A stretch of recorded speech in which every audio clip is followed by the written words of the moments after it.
It's WG, bring you SMB, and a lot of you have been wondering, what is the pinnacle of gear? Where does it stop? What is the height? What does it do? Is it anything specific? So we just achieved it earlier today, so I'll be going over everything and giving you every single bit of information you need to know about these pieces. Let's start with the basics, let's start with the hardest part, and that is actually getting there. So interestingly enough, once you make it to the latest boss after beating 15.8, which requires around 82,000 BP and a bit of RNG, on top of that, you will be let into the last gear fight 4. And the important part is vessel levels will be set to level 200. So we unlocked that boss yesterday. We were able to beat it 2 days in a row at fragment 9. And that is solely because of that rule down there. Vessel levels will be set to 200. So the moment you hit the boss or get to the boss, you already have a chance to get anywhere from like 8 to 9 fragments. And what that actually means and why it is so important to hit 9 fragments is not only do you have a chance of getting tier 9 gear as well as faction tier 8, with your standard chests, you then also get access to this special chest right here, which has a 42% chance of giving you either tier 9 or tier 9 gear with a faction. That brings us then to the latest chest, which has on the highest difficulty the chance to grant you tier 9 gear, as well as then also the chance to grant you tier 9 faction gear guaranteed, or one of these Soul Strike hammers. So this is what you can get at an 85% chance, a Soul Strike hammer as well as also faction bound tier 9 gear, which is the pinnacle of gear you can get. So now that we have this out of the way, now that you know this, how is this any different from what you've been used to or what you are used to? Let's do it by example. So what you need to do is you obtain a faction piece that matches the character's armor type and it matches the character's faction. That allows you to, when you equip it on a character, you can still equip this piece on anybody you want. When you equip it on a character, you unlock this echo button. This echo button is only there if the piece is matching. If you click on the echo function, you'll be led into a new screen. And that new screen explains to you that not only will you reset the level of the piece from level 5 back to level 0 and get a significant stat boost, you will also unlock blessings. These blessings have a 100% chance to be 1 blessing, 50% chance to be 2 blessings, and every 3 hammers you use, you'll get 3 blessings instead of 0. Now, what are these blessings? Let's briefly go through them. So let's go from top to bottom. You have the chance for physical damage bonus, magical damage bonus, all damage bonus, crit rate, crit damage, all damage reduction, received healing bonus, attack speed, and blood soul recovery. Stat wise, you have starting at 4% going to 12, starting at 6.7 going to 20, and then also starting at 30 going to 100 blood soul recovery. These stats can be gained on every single piece, making every single piece valuable to be upgraded, even if they are, for example, not a ring or a helmet for like your standard DPS.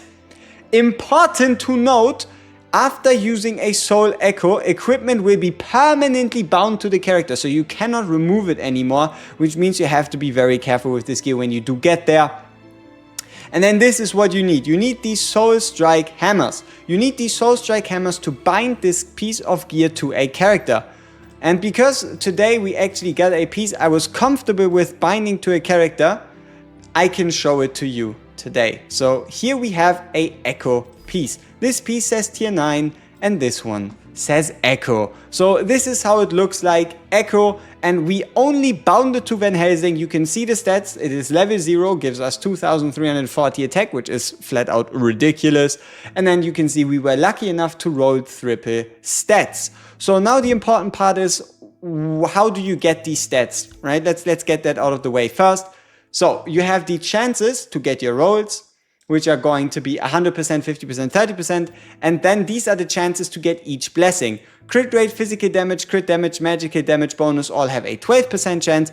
All damage bonus, all damage reduction, healing, attack speed, and blood soul recovery have a 11 and a 10% respectively. So that determines which kind of stat you get. And then you also have these level rolls. So for those level rolls, there is the refinement function, and that explains to you the chances of getting these, right? And if you go through them, what you're going to be noticing is you have a 60% chance for everything up to level 5, then a 35% chance for the 5 to level 10, and then a 5% chance to hit any of the level 11 to level 15 perks.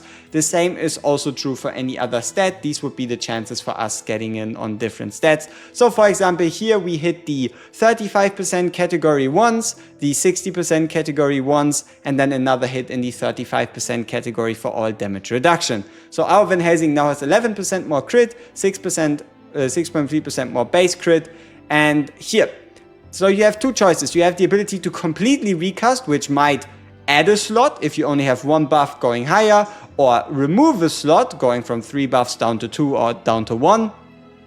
And then you have the refinement option, and refinement, what that does is it takes your stats and it rolls them. Again, important here, you can also spend these hammers to lock them, and I assume it's going to be more expensive to have multiple stats locked at the same time, or it might be more expensive to roll them. But for example, right here, we could re-roll the crit damage and the crit rate value as well as the all damage reduction value. And the main currency for that is all these hammers.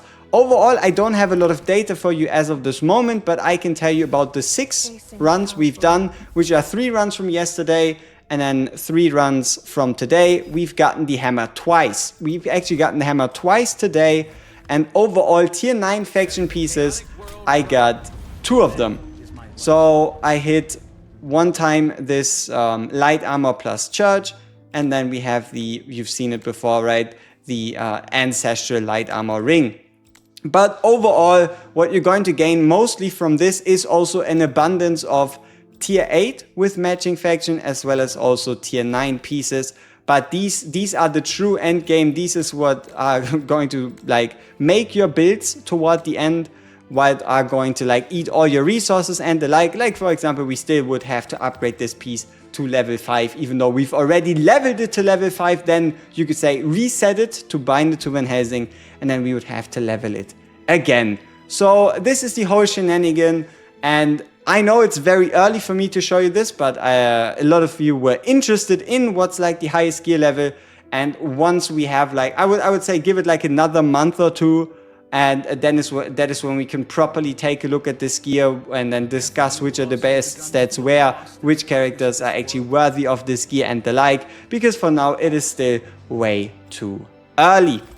And then I guess as a little bit of like adding hope to all of you that are currently on, for example, still the Blade of Garnelon, if you are failing on 5 fragments, that is totally to a degree you could say intended, because only once you get closer to like level 140 or level 141 do you actually move from 5 fragments into like the 8 or 9 fragment range. And if you want to know what did it take us to beat 15.8, we had around 82 kbp and we upgraded 4 characters into level 161, which is kind of what pushed us over the edge. So even though the stage itself says you need to have 95,000 points, you're being given an Agaris, right? You're being given an Agaris as a trial unit that you can use, which makes the whole fight a bit more possible. So yeah, this is what endgame gearing looks like, and I am very excited for this. It is obviously RNG hell, but the moment you get there, this is going to be something you're going to be looking forward to doing every single day, because you always have the chance to hit like that next jackpot piece. And even if you don't get like a jackpot piece, you could still get a hammer to upgrade one of your already good pieces. So yeah, I think that's pretty much it on the note of like super endgame gear. And keep in mind, this can be done for all 4 slots. Peace!